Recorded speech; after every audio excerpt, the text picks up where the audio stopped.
आज या खर्ड्याच्या शिवपट्टण येथील खर्डा किल्ला आणि त्यासमोर लावलेला स्वराज्य ध्वज आज या ठिकाणी मी आलेलो आहे.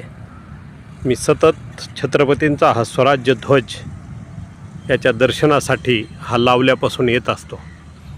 परंतु आज 24/10/2025 तारीख आहे. परंतु या ठिकाणी स्वराज्य ध्वज काढून टाकण्यात आलेला आहे किंवा खाली उतरवण्यात आलेला आहे.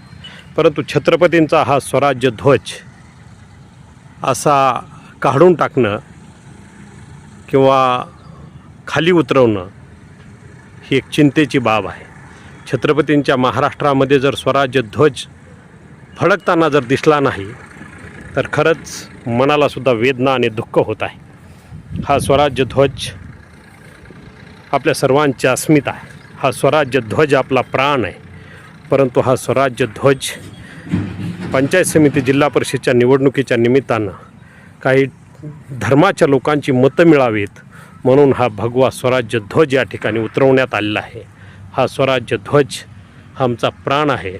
म्हणून मी महाराष्ट्र सरकारला विनंती करतो की हा स्वराज्य ध्वज लवकरात लवकर या ठिकाणी लावावा, अन्यथा आम्हाला स्वखर्चाने लावण्याची परवानगी द्यावी.